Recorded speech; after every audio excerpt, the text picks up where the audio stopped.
का कौन सा भाग 3/8 है। ऑप्शन दिए हुए हैं। पहला ऑप्शन दे रखा है 2/9, दूसरा है 1/12, तीसरा है 4/3, चौथा ऑप्शन दे रखा है इनमें से कोई नहीं। देखिए इस तरीके के प्रश्नों में क्या करते हैं, इसमें ये पूछा गया है कि 1/12 का कौन सा भाग 3/8 है। माने कि कोई संख्या जब दी हो और उसका कोई भाग पूछा जाए तो उस तरीके से हम क्या करते हैं, उस वाले प्रश्नों में जो पहली संख्या दी होती है उस पहली वाली संख्या को दूसरी वाली संख्या से भाग कर देते हैं और जो उत्तर आएगा वही हमारा भागफल आएगा, वही हमारा उत्तर कहलाएगा। देखिए इसमें 1/12 जो दे रखा है इसको हम भाग करेंगे कितने से, 3/8 से। इस तरीके से भाग करेंगे तो भाग का निशान ऐसे भाग करना हो तो इसको इस तरीके से करते हैं, पहली वाली संख्या को यूं ही लिखा रहने देते हैं और भाग के निशान पर गुणा का निशान लगाते हैं, यानी भाग के निशान को बदल लेते हैं गुणा के निशान में। जब ऐसा करते हैं तो हम ये जो पीछे वाली संख्या दी होती है उसको उल्टा कर लेते हैं। जैसे ही गुणा में भाग का निशान चेंज करेंगे तो पीछे वाली संख्या जो है उसका हर अंश में बदल जाएगा और अंश जो है वो हर में बदल जाएगा। तो किस तरीके से हो जाएगा, 8/3 ये संख्या हो जाएगी। अब क्या करते हैं, देखिए इसमें काटने वाला होता है सो काट लेते हैं हम। क्या कटना है, देखिए 4 से अगर कुछ कट रहा है, देखिए 4 से 4 दूना 8 कट रहा है और 4 तियाँ 12 कट रहा है। अब हमारे पास क्या बचा है, 1/3 ये वाला बचा है, गुणा में 2/3 उधर बचा है। क्योंकि इनकी गुणा हो रही तो अंश अंश में गुणा होगी और हर हर में गुणा होगी, तो अंश 1 2 की गुणा होगी हमारे पास 2 और 3 3 की गुणा होगी 3 तियाँ 9। तो ऑप्शन नंबर 1 इसका सही आंसर हो जाएगा। अगला प्रश्न है, यदि 5 की घात x + 3 बराबर 25 की घात 3x - 4 तो x का मान है। ऑप्शन दिए हुए हैं। पहला ऑप्शन दे रखा है 5/11, दूसरा है 11/5, तीसरा दे रखा है 11/3, चौथा ऑप्शन दे रखा है 13/5। ऐसे प्रश्नों में क्या करते हैं, देखिए इस तरीके के प्रश्नों में आधार संख्या को देखते हैं। ये आधार संख्या हमारे पास क्या है, 5 है, इधर 25 है, तो हमारी आधार संख्या बराबर होनी चाहिए। जब हम आधार संख्या को बराबर कर लेंगे तभी जो ऊपर की घातें हैं इनको हल कर पाएंगे। तो आधार संख्या यहाँ पर 5 है और यहाँ पर भी 25 है, 25 है, तो यहाँ पर भी क्या होना चाहिए, 5 होना चाहिए, क्योंकि हम जानते हैं 25 जो है वो 5 का ही वर्ग है। तो इस तरीके से इसको लिख सकते हैं कि 5 की घात x + 3 बराबर, और 25 की जगह पर 5 की घात 2 लगा करके ऊपर ये जो ब्रैकेट में 3x - 4 की घात लगा लेंगे। अंदर जो हमारे पास 5 का स्क्वायर लिखा हुआ है, जो घात बनी है 2, इस 2 से पूरे 3x - 4 में गुणा हो जाएगी और ये केवल 5 रह जाएगा। तो क्या हो जाएगा हमारे पास, 5 की घात x + 3 इधर वाला, और ये होगा 5 की घात 2 से, देखिए गुणा करेंगे जब 2 और 3 फिर 2 से 4 की, तो हो जाएगा हमारे पास 2 तियाँ 6x और माइनस 2 चक्कू 8। इस तरीके से जब हमारे पास आधार संख्याएं दोनों बराबर हो जाएंगी, हम इनको छोड़ देंगे, ऊपर जितनी भी घात लगी है उनको आपस में बराबर लिख लेंगे। x + 3 बराबर 6x - 8, इस तरीके से इनको लिखा जाएगा। अब देखिए जो x है इस तरफ ले आएंगे और 8 को हम इस तरफ ले जाएंगे, इसे एक से एक तरफ कर लेंगे और अंक एक तरफ कर लेंगे। ऐसा करने पर क्या हमें मिलेगा, देखिए जब ये ऐसा करेंगे, बदलेंगे अंकों का पश्चांतरण करेंगे, तब उनके निशान बदल जाएंगे। देखिए हमारे पास इधर 3 रह जाएगा और इधर प्लस का 8 हो जाएगा, जो उधर माइनस का 8 था, और इधर हमारे पास 6x जो था, इसके बाद ये x इधर आएगा तो माइनस का x हो जाएगा। तो 8 और 3 11 हो जाएगा, बराबर में 6x में से 1 x जाएगा तो 5x बचेगा हमारे पास। अब x का मान जब निकालेंगे तो x का मान क्या हो जाएगा, x बराबर हो जाएगा, जो बराबर में दिया है उसके नीचे ये 5 भाग में चला जाएगा, तो x का मान आएगा हमारे पास 11/5। ऑप्शन नंबर 2 इसका सही आंसर हो जाएगा। अगला प्रश्न है, 40% का 40% किसके बराबर होगा। ऑप्शन दिए हुए हैं। पहला ऑप्शन दे रखा है 8/25, दूसरा दे रखा है 4/25, तीसरा ऑप्शन दे रखा है 2/25 और चौथा ऑप्शन दे रखा है 6/25। इसमें क्या करते हैं, देखिए 40% का कैसे लिखा जाता है, 40% को हम लिखते हैं 40/100, इस तरीके से लिखा जाता है। और इसका भी 40% माने गुणा में जाएगा, माने कि 40% का भी 40%, तो ये 40% तो ये हो गया, इसका भी 40% भी इतना ही होगा, तो इस तरीके से हम उसे गुणा में लिख लेंगे। अब देखते हैं इसमें क्या हमारे पास बचने। देखिए ऊपर जितना जीरो होगा वो जीरो से जीरो कट जाएगा, इधर जीरो से जीरो कट जाएगा। ऊपर क्या बचेगा 4 × 4, नीचे बचेगा हमारे पास 10 × 10। ऊपर आएगा 4 चक्कू, इनको 4 ऐसे लिखे, 4 × 4 ही लिखा रहने दे, नीचे हो जाएगा 100। तो हम 100 से देखिए 4 से काट देते तो 25 नीचे आ जाएगा, 25 चक्कू 100 हो जाता है। तो हमारे पास क्या बचा 4/25 बचा, यानी कि ऑप्शन नंबर 2 हमारा सही हो जाएगा। ऐसे प्रश्नों को इस तरीके से करेंगे। अगला प्रश्न है, यदि x का 40% का 40% बराबर 40, तो x बराबर, ऑप्शन दिए हुए, पहला ऑप्शन दे रखा 100, दूसरा है 400, तीसरा दे रखा 250, चौथा ऑप्शन दे रखा 1000। इसको भी देखिए कैसे करते हैं, x का 40%, तो x का 40% माने कि x की 40% इस तरीके से लिखा जाएगा, ठीक है जी। और इसका भी 40%, तो यानी कि 40/100 ये भी लिखा जाएगा। अगला बराबर में दे रखा है उसने 40 अंश, इतना 40 दे रखा है। देखिए इसमें से एक जीरो, एक का जीरो कट गया, एक जीरो से यानी कि 100 कट गया इसमें से। तो हमारे पास क्या बचा, x × 4 और नीचे बचा है 100, बराबर में हमारे पास 40 है। तो देखिए ये जो 4 है इसे एक 4 से काट देंगे, ये वाला 4, तो यहाँ पर 10 रह जाएगा। तो अब हमारे पास क्या बचा है 4x बराबर, और ये वाला नीचे 100 वाला उसके गुणा में चला जाएगा, तो कितना हो जाएगा, ये हमारे पास 10 है, 10 को गुणा में करेंगे तो ये आएगा 100 से, 10 की 100 से गुणा करेंगे तो इतना आएगा। अब हमारे पास 4 अगर यहाँ से ले जाएंगे तो 4 को भाग में ले जाएंगे, तो हमारे पास जो x आएगा वो कितना आएगा 250 आएगा। इस तरीके से करेंगे तो ऑप्शन नंबर हमारा 3 ये सही हो जाएगा। अगला प्रश्न है, 76 को 7:5:3:2 के 4 के अनुपात में विभक्त करने पर सबसे छोटा भाग है। देखिए 76 का अनुपात दे रखा है, उसको विभाजित किया गया है। ऑप्शन दिए हुए हैं, पहला ऑप्शन रखा 12, दूसरा है 15, तीसरा दे रखा है 16 और चौथा ऑप्शन रखा 19। तो सबसे पहले हम क्या करते हैं, इनका अनुपाती योग निकालते हैं। तो योग हमारे पास कितना आएगा, इनको जोड़ेंगे, यानी कि 7 + 5 + 3 + 4 बराबर कितना आएगा 7 12 और 3 15 और 4 19 आ जाएगा, ठीक है। अब हम क्या करते हैं, सबसे छोटा भाग पूछा है तो कि छोटा अनुपात क्या है 3 है, तो छोटा भाग यही वाला होगा। तो यानी कि 76 को हम गुणा करते हैं कितना, कि इसका निकालते हैं 3/19, ऐसे करते हैं। अनुपात और अनुपाती योग से बटे अनुपाती योग से इसको गुणा कर देते हैं। तो कितना आएगा, देखिए 19 चक्कू कितना होता है 76 होता है, तो 4 बचा और इधर 3 ऊपर है, तो 3 चक्कू 12 इसका उत्तर हो जाएगा, यानी ऑप्शन नंबर 2 पहला। अगला प्रश्न है, निम्न में से कौन सा पूर्णांक नहीं है। ऑप्शन दिए हुए हैं, पहला ऑप्शन दे रखा है -3, दूसरा दे रखा है +6, तीसरा दे रखा है 0 और चौथा ऑप्शन दे रखा है 12/5। तो देखिए इसमें जो आप सही आंसर है वो है ऑप्शन नंबर 4, यानी कि ये 12/5 जो है वो पूर्णांक नहीं है। बाकी ये पूर्णांक दिए हुए हैं, ये ऋणात्मक पूर्णांक है, ये धन पूर्णांक है, और ये भी पूर्णांक होता है 0, और ये हमारी संख्या जो है वो भिन्न में दे रखी है, ये पूर्णांक नहीं है। अगला प्रश्न है, कौन सही लिखा हुआ है। ऑप्शन दिए हुए, पहला दे रखा है भाज्य बराबर भाजक गुणे शेषफल प्लस भागफल, दूसरा दे रखा है भाजक बराबर भाज्य गुणे भागफल प्लस शेषफल, और तीसरा ऑप्शन दे रखा है भागफल बराबर भाजक गुणे शेषफल प्लस भाज्य, चौथा ऑप्शन दे रखा है भाज्य बराबर भाजक गुणे भागफल प्लस शेषफल। तो इसका जो सही आंसर है वो है ऑप्शन नंबर 4, यानी कि भाज्य बराबर भाजक गुणे भागफल प्लस शेषफल। अगला प्रश्न है, सबसे छोटी अभाज्य संख्या क्या है। ऑप्शन दिए हुए हैं, पहला ऑप्शन दे रखा है 0, दूसरा है 1, तीसरा ऑप्शन दे रखा है 2 और चौथा ऑप्शन दे रखा है 3।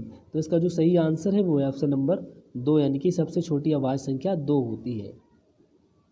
अगला प्रश्न है, ब्रैकेट 3 1 2 7 की घात 173 का इकाई अंक क्या है। ऑप्शन दिए हुए, पहला ऑप्शन दे रखा है 1, दूसरा है 3, तीसरा ऑप्शन दे रखा है 7 और चौथा ऑप्शन दे रखा है 9। देखिए इसको कैसे इकाई अंक याद करते हैं। ये जो सबसे पहले हमें संख्या दी है उसका इकाई अंक देखते हैं कितना है, 7 है। कितना है 7, और 7 की घात यहाँ पर 173 लगी हुई है, ठीक है। इस तरीके से मानते हैं हम इसको कि 7 पर भी 173 की घात लगी। देखिए 7 को 173 बार गुणा करेंगे तो पता नहीं कितना आएगा, तब हमको पता लगेगा इसकी घात इकाई अंक कितना होगा। हम क्या करते हैं, सबसे पहले हम देखते हैं कि 7 की घात अगर 1 लगी हो तो उसका आंसर 7 ही आएगा।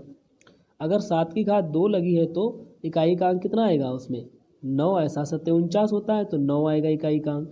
अगर 7 की घात 3 है तब कितना आएगा 3 आएगा, इसका इकाई अंक 3 आएगा। 9 7 63 हो जाएगा और तो इकाई अंक 3 हो जाएगा। ऐसे ही 7 की घात 4 अगर लगी हुई है तो कितना आएगा, तो आएगा हमारे पास 3 7 21 यानी कि 1 इकाई का अंक आएगा। अब हम क्या करते हैं, जो हमारे पास ये जो बड़ी संख्या है 1, ये सुविधाजनक रहेगा चूँकि इसका इकाई का अंक 1 आएगा। तो हम क्या करते हैं 173 को 4 से भाग करते देखते कितना आएगा। तो कितनी बार जाएगा 4 4 तियाँ 12, 4 चक्कू 16, सॉरी 4 चक्कू 16 और 1 जाएगा तो 13 बचेंगे। तो 4 चक्कू 16 और 4 तियाँ 12, फिर 1 इसका घात बच जाएगा। ठीक है, इस तरीके से। तो हम क्या करते हैं 43 माने कि 7 की जो पावर आएगी वो 43 और +1 आएगी। ठीक है, अब देखिए 7 की यानी कि कैसे आएगी, जब हम 4 से इसको गुणा करेंगे तब ये 173 बनेगा। 4 से गुणा करेंगे तो 173 बनेगा। तो चूँकि 7 की पावर 4 और ऊपर हम लिखेंगे इसको 43 और प्लस 7 की पावर 1, ये जो घाते हैं इस तरीके से बांट लेंगे। तो देखिए इसका भी मान क्या आता है 1 आता है और इसमें गुणा होती है चूँकि ये, और इसमें भी ये 7 है। तो क्या आएगा हमारे पास 7 एकन 7 यानी कि इकाई का अंक हो जाएगा 7। ऑप्शन नंबर 3 हो जाएगा। अगला प्रश्न है, देखिए इसमें दे रखा है 2 4 6 7 की घात 153 गुणे 3 4 1 की घात 72 के गुणनफल में इकाई अंक क्या है। ऑप्शन दिए हुए, पहला ऑप्शन दे रखा है 1, दूसरा है 3 और तीसरा ऑप्शन दे रखा है 7, चौथा ऑप्शन दे रखा है 9। इसमें भी क्या करते हैं वैसे ही जैसे अभी पहले किया। तो इसका इकाई अंक कितना है 7 है और इसका इकाई अंक 1 है ना। तो इनकी दोनों की गुणा करने पर इकाई का अंक कितना आएगा। इस पर घात लगी हुई है 153 और इस पर है 72। देखिए एक पर कितनी भी घात लगी हो तो वो उसका मान जो वो एक ही रहता है, एक ही रहेगा। एक पर कितनी भी घात हो उसका मान जो होता है वो इकाई का अंक या वर्ग उसका जितनी बार गुणा करेंगे एक को, उसका मान जो वो एक ही आएगा। तो हम इसको तो छोड़ देते हैं, इससे हमारा कोई लेना देना नहीं, चूँकि एक ही आएगा हमें पता है। अब 7 की जो पावर हमारे पास है 153, इसको देखते हैं। देखिए 7 के हम जानते हैं 7 की पावर 4 का मान कितना होता है 1 होता है। तो हम क्या करते हैं इसको देखते हैं 53 को 4 से भाग करके कितना आता है। तो 153 को जब 4 से भाग करेंगे आप तो 4 तियाँ 12 और 3 बचेगा तो 4 अट्ठे 32 और 1 बच जाएगा। तो ये पावर आपकी लगेगी, यानी कि ये 7 की पावर अगर 4 लगाएं तो उसके बाद में हमारे पास 38 और +1 इतना आएगा। तो अब देखिए इसका मान तो 1 हो जाएगा। तो 1 की घात, ये 7 की घात क्या है ना, ये 1 हो जाएगा। फिर हमारे पास 1 बचता है तो क्या आएगा, देखिए 7 की घात 4 और इसकी पावर 38, फिर गुणा 7 की पावर ये वाला जो 1 बचा है 1 लग जाएगा। इस तरीके से हम इसको करेंगे। अब देखिए यहाँ पर क्या है 7 की पावर 4 का मतलब 1 है तो 1 की पावर 38 हो जाएगा और इसमें गुणा है 7 तो 7 की पावर 1 तो 7 ही होगा। अब देखिए ये जो 1 की पावर कितनी भी लगा लो 1 ही आएगा। इधर 7 दिया तो इनकी आपस में जब गुणा करेंगे तो कितना आएगा 7 आएगा, यानी 7 एकम 7 यानी इकाई अंक कितना हो जाएगा 7 हो जाएगा। अगला प्रश्न है, परिमेय संख्या है। ऑप्शन दिए हुए हैं, पहला ऑप्शन दे रखा है पाई, दूसरा ऑप्शन दे रखा है √2 और तीसरा दे रखा है √-5, चौथा ऑप्शन दे रखा है 2/5। तो परिमेय संख्या हो जाएगी आपकी 4 यानी कि 2/5। ये अपरिमेय संख्या है, ये भी अपरिमेय संख्या है, ये काल्पनिक संख्या है। तो इस तरीके से हमारे पास परिमेय संख्या हो जाएगी 2/5। अगला प्रश्न है, दो परिमेय संख्याओं के बीच कितनी परिमेय संख्याएं हो सकती हैं। ऑप्शन दिए हुए हैं, पहला ऑप्शन दे रखा है 1, दूसरा है 4, तीसरा ऑप्शन दे रखा है 0 और चौथा ऑप्शन दे रखा है अनंत। तो इसका जो सही आंसर है वो है ऑप्शन नंबर 4 यानी कि अनंत हो सकती है। कोई भी दो मान लीजिए इनके बीच में जो अपरिमेय संख्याएं होंगी कितनी होगी तो ये बहुत हो कई निकाल सकते हैं आप, अनंत होती है। अगला प्रश्न है, गुणनफल 5 8 4 गुणे 1 तो 8 गुणे 6 1 7 गुणे 4 1 3 में इकाई का अंक होगा। देखिए इसमें जो ऑप्शन दिए हुए हैं, पहला ऑप्शन रखा 2, दूसरा है 3, तीसरा ऑप्शन रखा 4 और चौथा ऑप्शन रखा 5। इसमें देखिए इकाई के अंकों को हम छांट लेते हैं और उनकी गुणा हो रही है तो गुणा कर लेते हैं। तो देख लेते हैं कितना अंक आएगा। ये 7 और ये 3, इसमें इकाई के अंक हैं। तो इसमें देखिए कितना आएगा, 4 अट्ठे 32 ये और 7 3 21 ये। फिर इनका इकाई अंक 1 2 और 1 हो जाएगा, तो 2 1 कम 2 आ जाएगा, यानी कि 2 ऑप्शन इसका आंसर सही है, ऑप्शन नंबर 1। अगला प्रश्न है, निम्नलिखित में से कौन सी संख्या किसी प्राकृत संख्या का वर्ग नहीं है? तो ऑप्शन दिए हुए हैं, पहला ऑप्शन दे रखा है 8 1 2 2 5, दूसरा दे रखा है 3 2 7 6 1 और तीसरा ऑप्शन दे रखा है 4 2 4 3 7, चौथा ऑप्शन दे रखा है 2 0 1 6 4। तो इसका जो सही आंसर हो जाएगा वो है ऑप्शन नंबर 3, यानी कि 4 2 4 3 7। देखिए ये कैसे होता है, किसी भी प्राकृत संख्या का वर्ग नहीं है। तो देखिए वो जो किसी भी प्राकृत संख्या का आप वर्ग करेंगे तो उसमें जो इकाई का अंक है वो 2 3 7 ये कभी नहीं आएगा। ये कभी भी इकाई के अंकों में 2 3 और 7 ये कभी नहीं आएंगे। तो यहाँ पर क्या दे रखा है, 7 दे रखा है चूँकि, तो इसलिए ये वर्ग नहीं होगी। अगला प्रश्न है, निम्नलिखित में से कौन सी अभाज्य संख्या है? ऑप्शन दिए हुए, पहला ऑप्शन दे रखा है 173, दूसरा है 341, तीसरा दे रखा है 430 और चौथा ऑप्शन दे रखा है इनमें से कोई नहीं। देखिए इसमें हम अभाज्य संख्या कैसे ज्ञात करते हैं। अभाज्य संख्या का मतलब होता है वह किसी भी अन्य संख्या से विभाजित ना हो। वही संख्या क्या है, एक और स्वयं से छोड़ करके, माने खुद संख्या, वो अभाज्य संख्या वो होती है जो एक और स्वयं से विभाजित होती है, अन्य किसी भी संख्या से विभाजित नहीं होती है। तब हम चेक करते हैं, इसको जांच लेते हैं कि कौन सी संख्याएं किससे विभाजित हैं, किससे नहीं विभाजित हैं। देखिए हमारे पास विभाजन जांचने के क्या तरीके हैं। 2 से कौन सी संख्या विभाजित होगी, जिसके इकाई अंक में 0 2 4 और 6 और 8 आएगा। ये संख्या 2 से विभाजित होगी जिसके इकाई अंक में 0 2 4 6 और 8 आएगा।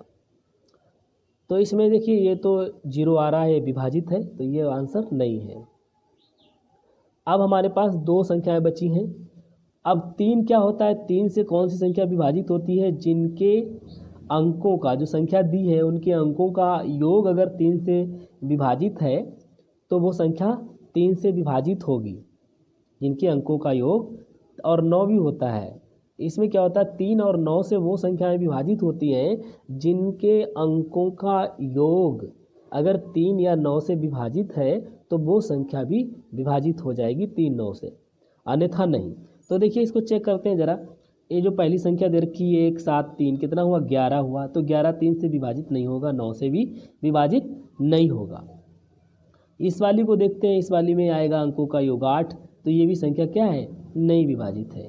तो इसको भी, ये विभाजित नहीं है, तो ये भी विभाजित नहीं है, यानी कि अंकों का योग,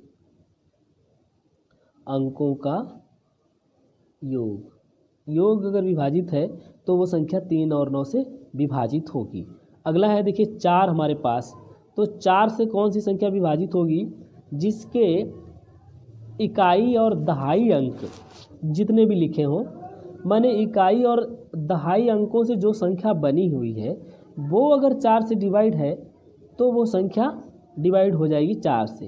तो देखिए यहाँ पर कितना आता है, 7 और 3 10, ये 4 से डिवाइड नहीं है। 4 और 1 5, ये भी 4 से डिवाइड नहीं है। तो यानी कि ये दो अभी तक तो पता नहीं, ये 4 से डिवाइड नहीं हो रही हैं। माने कि इकाई दहाई और इकाई, ये इकाई अंक जो होता है उससे अगर बनी संख्या डिवाइड हो रही है 4 से तो वो डिवाइड होगी। ठीक है। अगला है हमारे पास 5। तो 5 से कौन सी संख्या डिवाइड होती है, जिसके इकाई अंक में 0 और 5 आता है, वो 5 से डिवाइड हो जाएगी, अन्यथा वो नहीं है। तो इनमें 0 और 5 है भी नहीं। तो अगली क्या है, अगली संख्या है हमारे पास 11। देखिए 11 क्या होता है, 8 में क्या होता है, 8 से वो संख्या डिवाइड होगी जिसके, 8 से कौन सी संख्या डिवाइड होगी, जिसके सैकड़ा और दहाई और इकाई इनको मिलाकर के अगर वो संख्या सैकड़ा तक की, पीछे इकाई दहाई सैकड़ा वाली संख्या जो है अगर वो डिवाइड हो रही है 8 से, तो वो पूरी संख्या 8 से डिवाइड हो जाएगी। देखिए इसमें क्या है हमारे पास 3 7 1 कितना हुआ 11, नहीं डिवाइड है। ये वाली देखिए 1 4, दूसरी वाली 1 4 तो कितना 5 और 3 8, तो ये 8 से डिवाइड 8 आ रहा है तो 8 से ये डिवाइड हो जाएगी, यानी कि ये भी क्या है अभाज्य संख्या नहीं है। ठीक है, तो अगला हमारे पास बचता है 173, तो ये क्या हो जाएगी हमारी अभाज्य संख्या हो जाएगी। ठीक है जी, क्योंकि ये 8 से भी डिवाइड नहीं हो रही है, अन्य से भी डिवाइड नहीं हो रही। 11 का भी देखिए बता देते हैं, 11 का क्या होता है, 11 से संख्या वो डिवाइड होती है जिस संख्या के सम अंक जो होते हैं, सम अंकों का योग माइनस विषम अंकों का योग, अगर विषम अंकों का योग बराबर कितना आता है 0। अगर संख्या के सम अंकों का योग और विषम अंकों का योग करेंगे और दोनों का अंतर निकालेंगे, अगर 0 आता है तो वो संख्या 11 से विभाजित होगी। तो इस प्रकार हम अभाज्य संख्याएं ज्ञात कर सकते हैं। इस वीडियो में इतना ही। अगले वीडियो में आपको गणित के अन्य सवाल समझाएंगे। धन्यवाद। अगर हमारा वीडियो पसंद आया तो लाइक ज़रूर करें और हमारे चैनल को सब्सक्राइब जरूर कर लें, जिससे अगले वीडियो भी आपको प्राप्त हो सके। धन्यवाद।